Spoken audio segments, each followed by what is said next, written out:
Saris December 21 Samantha గారిచే గొప్ప ప్రారంభం. ప్రతి 10,000 రూపాయల కొనుగోలుపై ఒక గోల్డ్ కాయిన్ ఉచితం. అంటే పైలవాన్ క్యారెక్టర్ కదా, కొంచెం బల్క్ కావాలి నాకు, ఫిజిక్ ఇంకా బల్క్ కావాలి. అప్పుడు సన్నగా ఉండేవాడిని. ఇంకా నేను సినిమాకి ముందు మీరు చూస్తే చాలా స్లిమ్ ఉండేవాడిని, కొంచెం బాగా మెయింటైన్ చేసేవాడిని. తర్వాత ఆయన ఇంకా బల్క్ కావాలని అడిగారు. ఇప్పుడు ఇలా ఉన్నాను బల్క్ అయ్యి సినిమా కోసం. ఆ క్యారెక్టర్ కి బల్క్ గా కావాలంటే 2 months కష్టపడ్డాను, జిమ్ చేసి తిని బాగా చేస్తే ఆ క్యారెక్టర్ ఇలా వచ్చింది అనమాట. ఆఫర్ అయితే అలా వచ్చింది నాకు. ఫస్ట్ ఆఫ్ ఆల్ ఏంటంటే నేను క్లారిటీ ఇచ్చేది నా ఇంటర్వ్యూలో, నాకు సీరియల్స్ విషయంలో అంత పట్టు లేదు సార్. సో నేను ఆ జానర్కి వెళ్ళినప్పుడు ఏమైనా తప్పులు మాట్లాడితే నాకు తెలిసిన ఇన్ఫర్మేషన్ ప్రకారం 2024 ఇయర్ మిడ్లో ఎన్ని టైంకి మీరు నాకు తెలిసి సీరియల్స్ చాలా వరకు ఆపేశారు. 23 అండి, 2003 చక్రవాకం అనే సీరియల్ స్టార్ట్ అయింది సార్. 2000 కంటిన్యూస్ గా 2000 మొన్న గృహలక్ష్మి కూడా 4 years బ్యాక్. అప్పటి వరకు అసలు నాన్ స్టాప్ చేస్తూనే ఉన్నా. ఆల్మోస్ట్ 28 సీరియల్స్ హీరోగా చేశాను. ఇప్పుడే నాకు తెలిసి సీరియల్స్ లో అంటే 2-3 సీరియల్స్ లో హీరోగా చేసిన తర్వాత ఆగిపోతున్నారు. నేను 28 సీరియల్స్ హీరోగా కంటిన్యూ చేశాను అనమాట. సో అంటే నేను ఎందుకు ఈ క్వశ్చన్ అడిగానంటే, మీరు ఒక కాన్షియస్ డిసిషన్ తీసుకొని మూవీస్ సైడ్ వచ్చేయాలి అని చెప్పేసి వాటికి బ్రేక్ ఇచ్చి ఆపర్చునిటీ కోసం చూస్తున్నారు. బట్ శంబాలా మూవీ నుంచి మిమ్మల్ని వెతుక్కుంటూ కాల్ రావడానికి గల కారణం ఏంటి? సర్ప్రైజ్ అండి, నాకే సర్ప్రైజ్ గా ఉంది. ఎందుకంటే నేను ఎక్స్పెక్ట్ చేయలేదు. నేను మూవీస్ అసలు ఇప్పుడు ఈ రోజుకి ఒక ఫిలిం ఆఫీస్కి వెళ్ళడం కానీ, డైరెక్టర్స్ని కలవడం కానీ ఈ రోజు చేయలేదు. అంటే నాకు ఎందుకో అంటే ఎలా ఉంటుందంటే, ఒక టీనేజ్లో ఆర్ 22లోనే సక్సెస్ వచ్చేయడం వలన చక్రవాకం అనే సీరియల్తో తెలియని వయసు తెలియని వయసు, మనం ఏంటి వెళ్ళి ట్రై చేసేది, మనం ఎందుకు వెళ్ళాలి, ఎందుకు కలవాలి అనే ఫీలింగ్ లో ఉండిపోయి, ఈ జనాల్లోనేమో బాగా అరే ఇంద్ర ఇంద్ర ఇంద్ర, ఇప్పుడు కూడా అదే క్రేజ్. ఎక్కడికి వెళ్ళినా కూడా ఇంద్ర చక్రవాకం హీరో అది ఇది అంటూ ఉంటారు. అది ఆ ఏజ్ లో నాకు ఎవరు చెప్పేవాళ్ళు లేక, ఆఫీసెస్కి వెళ్ళాలి, మూవీస్ ట్రై చేయొచ్చుగా అని చెప్పి అలా ఎవరు చెప్పేవాళ్ళు లేక నేను కూడా సైలెంట్ గా ఉన్నాను, సీరియల్స్ చేసుకుంటూ వచ్చాను. ఈవెన్ స్టిల్ ఇప్పటికి కూడా ఒక మూవీ ఆఫీస్కి వెళ్ళాలి, ప్రయత్నించాలనే ఆలోచన ఇప్పటికీ రాదు నాకు. అది అనుకోకుండా వచ్చిన ఆఫర్స్. ఆరెంజ్ కానీ, అప్పుడు ఆరెంజ్ ఫిలిం నేను మన నాగబాబు గారితో అపరంజి సీరియల్ చేస్తున్నాను. నాకు ఆయన మావగారుగా చేశారు, ఆ సీరియల్ నేను హీరోగా చేశాను అనమాట. ఆయన అన్నారు, నీ కట్అవుట్ అసలు బిగ్ స్క్రీన్ లో ఉండాలి, నువ్వు ఎందుకు సినిమాలు ట్రై చేయట్లేదని అప్పటికప్పుడు నా పాస్పోర్ట్ తెప్పించి ఆయన వీసా చేయించి సిడ్నీకి డైరెక్టర్ గారి దగ్గరికి పంపించి ఆరెంజ్ లో చేయించారనమాట. అది కూడా నాగబాబు గారు ఫోర్స్. అయితే శంబాలా గురించి నాకు కొన్ని ప్రశ్నలు ఉన్నాయి. దానికి వెళ్లే ముందు మీరు సినిమాల గురించి మాట్లాడారు కాబట్టి నాకు తెలిసినంత వరకు ఒక ఇన్ఫర్మేషన్ తెలుసు. అతడు సినిమాలో ఫస్ట్ మిమ్మల్ని కాస్ట్ చేశారు, యాక్టింగ్ కూడా చేశారు. బట్ మీరే ఆల్మోస్ట్ 25 days చేశారు, మీరే బయటకు వచ్చేసారు. నేనే అంటే బికాజ్ అప్పటికి చక్రవాకం చేస్తున్నాను, పీక్స్ లో ఉందనమాట. సో మా మేడం మంజులా నాయుడు గారు డేట్స్ అంటే లైక్ త్రివిక్రమ్ గారు ఏమన్నారంటే అటెస్ట్ వచ్చే 40 days కావాలని అడిగారు. 40 days అటెస్ట్ వచ్చానంటే, అంటే శ్రేయాజ షిండే సన్ క్యారెక్టర్ చేశాను నేను దానిలో, పొలిటికల్ లీడర్ అజయ్ చేసిన క్యారెక్టర్. అది నేను చేశాను అనమాట. కాకపోతే నేను చేసినప్పుడు డిజైన్ చేసింది వేరు, అసలు చాలా క్లాస్ విలన్ అనమాట. Like white and white politician. అందులో ఐ వాజ్ 23 దట్ టైమ్. 23 ఏళ్ళు నాకు ఒక కీప్ ఉంటుంది పక్కన, సరసలాడుతూ ఒక పెగ్గేసుకుంటూ పక్కన కోట శ్రీనివాసరావు గారు ఉంటారు. ఒక పెద్ద సెట్ వేశారు దానికి, జైబేరి లొకేషన్ లో పెద్ద సెట్ వేశారు నా ఇంట్రొడక్షన్ కి, చాలా బాగా చేశారు. 20 days ఆల్మోస్ట్ 20 days వర్క్ చేసిన తర్వాత ఇలా 40 days అటెస్ట్ కావాలంటే ఇంకా సీరియల్ మీకు తెలుసు కదా, ఎవ్రీడే ఉంటుంది. పైగా మీరు చాలా ఇంపార్టెంట్ లీడ్ హీరోగా చేస్తాను దానిలో. ఇక మేడం అయితే నేను అన్ని అడ్జస్ట్ చేయలేను, ఒక మాక్సిమం ఒక 15 to 20 days అడ్జస్ట్ చేయగలను అని చెప్పారు. ఇదే మాట నేను ప్రొడక్షన్ హౌస్ చెప్పాను, వెళ్ళి త్రివిక్రమ్ గారు వాళ్ళ ప్రొడక్షన్ హౌస్ మేనేజర్కి చెప్తే, సరే సార్ నేను అనుకుని చెప్తానన్నారు. చెప్తారని వెయిట్ చేస్తూ ఉన్నా, కాల్ రాలేదు. ఇంకా ఆల్మోస్ట్ ఒక 6 months అయిపోతుంది, ఏంటి ఇంకా షూట్ చెప్పట్లేదు ఏంటి వీళ్ళని, నేను మళ్ళీ ట్రై చేస్తున్నా అంటే అప్పుడు తెలిసింది అనమాట అజయ్ చేస్తున్నాడు ఆ క్యారెక్టర్ అని. అప్పుడు చాలా అప్సెట్ అయ్యాను, బా మిస్ అయిందే అని చెప్పి. దాని తర్వాత ఒక రకమైన అవర్షన్, ఇంక వద్దులే సినిమాలు ఇలాగే ఉంటాయేమో, ఐ మీన్ మనం వెళ్ళినా కూడా తర్వాత ఉంటుందో లేదో తెలియదు అనే ఉద్దేశంతో నేను అసలు దాని మీద కాన్సన్ట్రేషన్ చేయలేదు అసలు. మరి రాజేష్ బాబు ఇంద్రనీల్ ఎలా అయ్యాడు? మా రాజేష్ బాబు అనేది నా ఒరిజినల్ నేమ్ అండి. ఇంద్రనీల్ అనేది మా మామగారు వచ్చేసి న్యూమరాలజిస్ట్. ఓకే. ఆయన ఏం చెప్పారంటే రాజేష్ బాబు అనేవాళ్ళు దానికంటే కూడా ఇంద్రనీల్ అని అంటే నీకు సక్సెస్ ఉంటుంది అని చెప్పారు. సో అందుకే నేమ్ కూడా కొంచెం లెంత్ ఉంటుంది. ప్రతి లెటర్కి ప్రతి మీనింగ్ ఉంటుంది, ప్రతి నంబర్ ఉంటుంది. ఆ నంబర్స్తో నాది 1 నంబర్ అనమాట బై బర్త్. ఓకే. 1 నంబర్ కలిసి వచ్చేటట్టు ఇంద్రనీల్ అని పేరు సెట్ చేశారు. దాంతో బాగుంటుంది ఇండస్ట్రీలో అని చెప్పారు నాకు. సో అది మార్చుకోవడం జరిగింది నిజంగానే. యా, అంటే స్టార్టింగ్ లోనే మార్చేసుకున్నారు. స్టార్టింగ్ చక్రవాకం టైంలోనే అండి. చక్రవాకంలోనే రాజేష్ బాబు అని వస్తుంది. ఆ తర్వాత నుంచి అందరూ ఇంద్రనీల్ అని అందరికి తెలుసు. ఓకే. యా. దేవుణ్ణి బలంగా నమ్ముతారా? బాగా అండి. అది ఒకసారి చేసి చూపిస్తారా? ఇదా ఏంది ఆ టాటూ ఏంది? నాకు వచ్చినప్పటి నుంచి చాలా రాసుంది. ఇది మృత్యుంజయ మంత్రం అండి. ఓకే. ఓం త్రయంబకం యజామహే సుగంధిం పుష్టివర్ధనం ఊర్వారుకమివ బంధనాన్ మృత్యు మృక్షయ మామృతాత్. ఓకే, మాకు అర్థమయ్యేలాగా ఒకసారి చెప్పరా? త్రయంబక మంత్రం, త్రయంబకం అంటే లైక్ తెలుగులో ఇది తెలుగు అంటే జస్ట్ దీనికి మీనింగ్ ఏంటంటే లైక్ చాలా మంది ఎవరైనా సరే కొంచెం ప్రాణాపాయంలో ఉన్నా కూడా ఓకే ఈ మంత్రం కంటిన్యూస్ గా ఒక ఎన్నిసార్లు చెప్పిస్తే అన్నిసార్లు అది చాలా వైబ్ ఇస్తుంది, బాగా పనిచేస్తుంది, మనుషులు బతుకుతారు అనేది మీనింగ్ అనమాట.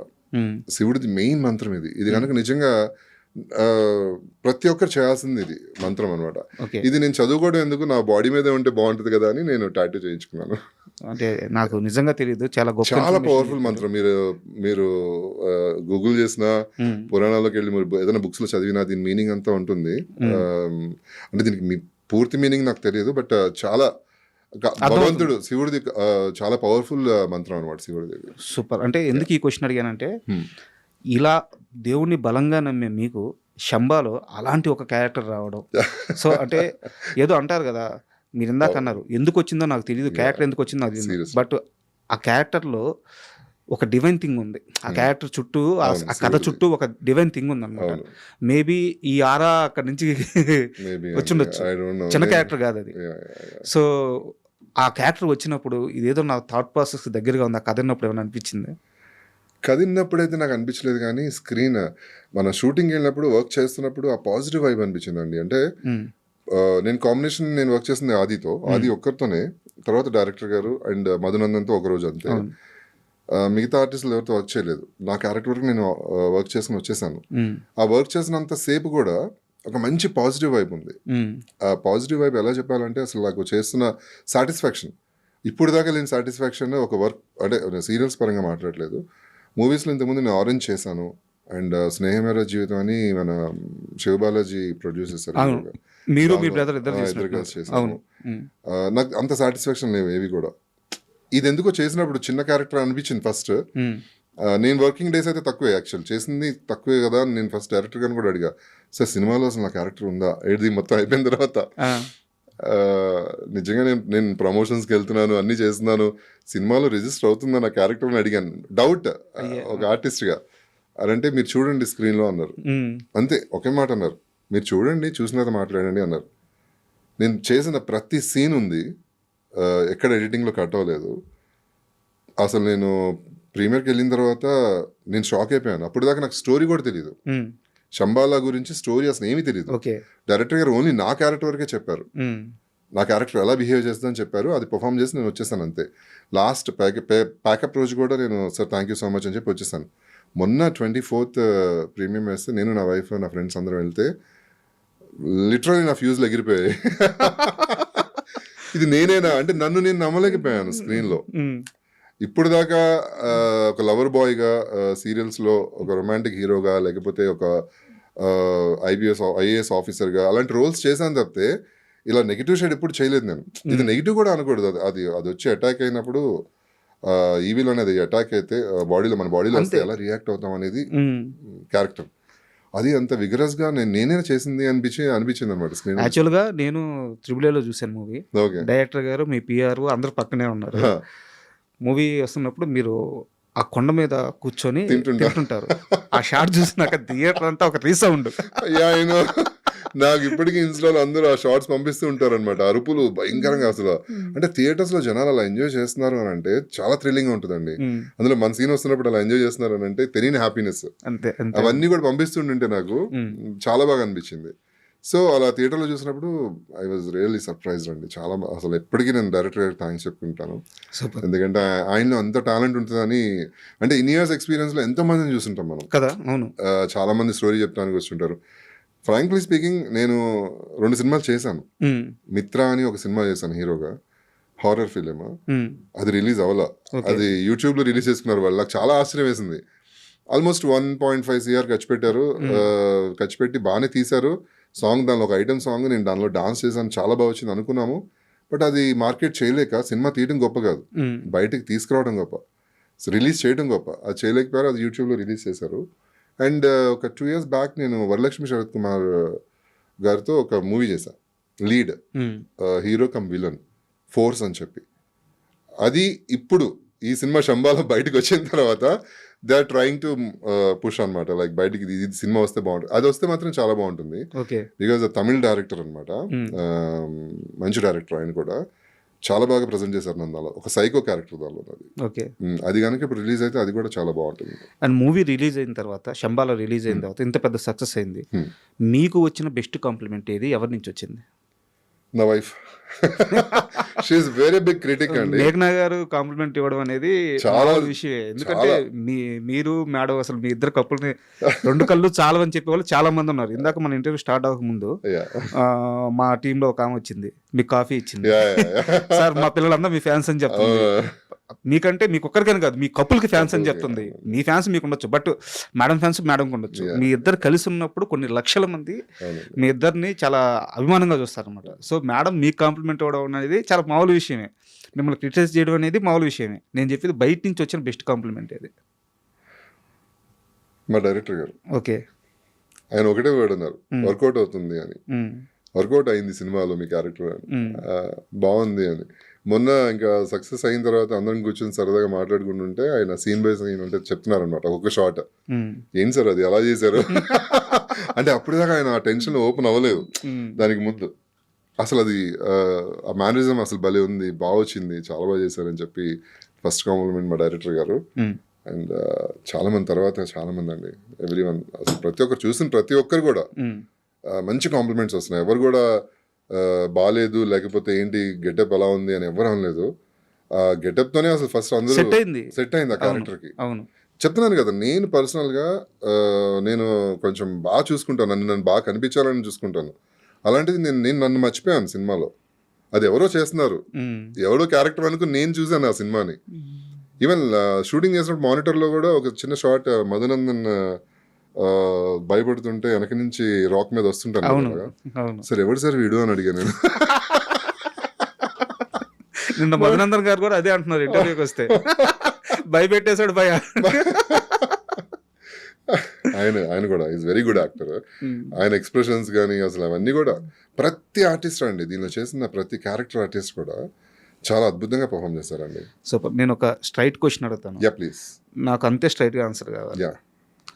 ఇన్ని సంవత్సరాలు సీరియల్స్ చేశారు, సరే మీరు చెప్పినట్టు ఒక లాస్ట్ 1.5 years 2 years బ్యాక్ ఒక డిసిషన్ తీసుకున్నారు, ఇక చాలు అని.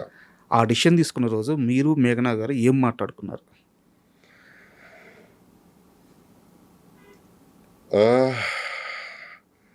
సినిమా ఇండస్ట్రీ లేకపోయినా, టీవీ ఇండస్ట్రీ లేకపోయినా మనం ఎలా బతకాలి అనేది ఇంపార్టెంట్ అని బిజినెస్ స్టార్ట్ చేసాము. ఓకే, బిజినెస్ పెట్టుకుందాము, మన యూట్యూబ్ ఛానల్ ఉంది. మనం తను ఒక్కటే నాకు ఫ్రీడమ్ ఇచ్చింది ఏంటంటే, నీకు ఎలా కావాలనుకుంటున్నావు అలా ఉండు, నువ్వు లైఫ్ని ఎలా ఎంజాయ్ చేయాలనుకుంటున్నావు అలా ఎంజాయ్ చేయి. నేను ఇలా సంపాదించు, నాకు మనీ కావాలి లేకపోతే బాగా సెటిల్ అవ్వాలి, కోట్లు కావాలి ఎప్పుడు అడగలేస్తాను నన్ను. నాకు ఫ్రీడమ్ ఇచ్చింది అలాగా. సో దాంతో నేను వెయిట్ చేశాను తప్పితే నేను ఎప్పుడు ట్రై చేయలేదు, ఖాళీగా ఉన్నా కూడా. బట్ నేను బేసికలీ డాన్సర్, అందరికి తెలిసింది కదా, క్లాసికల్ డాన్సర్, చిన్నప్పటి నుంచి నేర్చుకున్నా. నా by God's grace every year ఒక 2 సార్లు, ట్వైస్ ఆర్ థ్రైస్ నేను యూఎస్ వెళ్ళి వస్తుంటాను షోస్కి. ఓకే, దసరా, దివాళీ ఆర్ మన తానా కూడా డెట్రాయిట్లో జరిగింది, దానిలో కూడా నేను క్లాసికల్ పర్ఫామ్ చేశాను. అందరూ 2011 నుంచి, ఫస్ట్ 2011లో నేను విజిట్ చేశాను, నేను ఉదయ్ కిరణ్. ఫస్ట్ టైం నేను యూఎస్ విజిట్ చేసింది 2011 నుంచి. మధ్యలో కోవిడ్ ఒక 2 years గ్యాప్ తప్పితే మొన్నటి వరకు కంటిన్యూస్ గా వెళ్తూనే ఉన్నాను. అదొక ఇన్కమే కదా నాకు, అంటే లైక్ అవునవును. సాటిస్ఫాక్షన్ కూడా అక్కడ అప్రిసియేషన్ కానీ డాన్స్ గురించి నాకు చాలా మంచి అప్రిసియేషన్స్ వస్తుంటాయి అక్కడ. ఎన్నిసార్లు వెళ్ళారు ఇప్పుడు దాకా? నాకైతే చెక్ చేయాలండి పాస్పోర్ట్. 2 పాస్పోర్ట్స్ నిండిపోయాయి, స్టాంపింగ్ అయిపోయింది, ఇంకో పాస్పోర్ట్ తీసుకోవాలి. లైక్ చాలా ఎవ్రీ ఇయర్ 2011 నుంచి ఇప్పుడు దాకా కంటిన్యూస్ ఎవ్రీ ఇయర్ వెళ్తూనే ఉన్నానండి. అండ్ మీ నోటి నుంచే ఉదయ్ కిరణ్ గారి ప్రస్తావన వచ్చింది కాబట్టి యాక్చువల్గా నా క్వశ్చనరీలో లేదు, మీరు ఎలాగో ఆయన టాపిక్ తీసుకొచ్చారు కాబట్టి ఉదయ్ కిరణ్ గారితో మీకున్న అనుబంధం ఏంటి? నాకు ఆ రోజే పరిచయం అండి. అంటే వీసా ఇంటర్వ్యూకి వెళ్ళాము, అప్పుడు పరిచయం అయ్యారు. తర్వాత కలిసి జర్నీ చేసాము, న్యూయార్క్ వెళ్ళాము. ఫస్ట్ న్యూయార్క్ లో ఆల్మోస్ట్ ఒక 20 days కలిసి ఉన్నాము. బాగా అటాచ్ అయిపోయాడు తను. అంటే ఒక సొంత బ్రదర్ లాగా, లేకపోతే ఫ్యామిలీ పర్సన్ లాగా చాలా ట్రీట్ చేశాడు నన్ను. ఇంద్రనీల్, ఇంద్ర ఇంద్ర ఇంద్ర అని. ఫస్ట్ టైం నేను డాన్స్ చేసి వచ్చి, తనకి నేను డాన్స్ చేస్తానని తెలియదు. ఒకే ప్లేస్ ఉండేవాళ్ళం కానీ నేను కిందకి వెళ్ళి ప్రాక్టీస్ చేసేవాడిని. తనకి వినిపించేది కాదు, మామూలుగా వదిలేసి ఏం చేస్తున్నానో అనుకునేవాడు, బయటికి వెళ్ళాడేమో అనుకునేవాడు. స్టేజ్ మీదకి వచ్చిన తర్వాత, స్టేజ్ మీద చూసిన తర్వాత పర్ఫార్మెన్స్, లిటరల్లీ స్టేజ్ మీదకి వచ్చి మైక్ తీసుకుని ఐఎమ్ జెలస్ అబౌట్ ఇంద్రనీల్ అని చెప్పాడు. అంటే ఓపెన్గా, లైక్ ఎలా ఎందుకు చెప్పాడంటే, ఇంతమంది ఫ్యాన్స్ ఉన్నారు ఇంద్రనీల్కి, ఇంత బాగా డాన్స్ చేస్తాడని ఇప్పటికీ నాకు తెలియదు, నాకు చెప్పలేదు. ఇన్ని రోజులు జర్నీ చేసినా కూడా మేము ఆల్మోస్ట్ 15 days, అంటే లాస్ట్ వీక్లో ఇంకా పర్ఫార్మెన్స్ అనమాట. 15 days మేము అంతా తిరుగుతున్నాము, సిటీస్ అన్ని కవర్ చేస్తాం, సరదా తిరుగుతున్నాము. ఒక్కరోజు కూడా నాకు నేను డాన్స్ చేస్తున్నానని చెప్పలేదు. సడన్ గా నాకు చూడగానే అసలు అద్భుతంగా అనిపించింది. అండ్ ఇంతమంది ఫ్యాన్స్, నేను చాలా ప్రౌడ్గా ఫీల్ అవుతున్నాను నా ఫ్రెండ్ అని చెప్పుకోవడం అని చెప్పి స్టేజ్ మీద చెప్పాడండి కదా. ఎంత ఓపెన్గా ఒక హీరో అయ్యండి, ఎంత సక్సెస్ చూసి అంత ఓపెన్ గా స్టేజ్ మీద చెప్పాడు అనగానే నాకు చాలా హ్యాపీ అనిపించింది. తర్వాత ఇక నేను కాంటాక్ట్ లో ఉండడం జరిగింది అనమాట. It's very good person.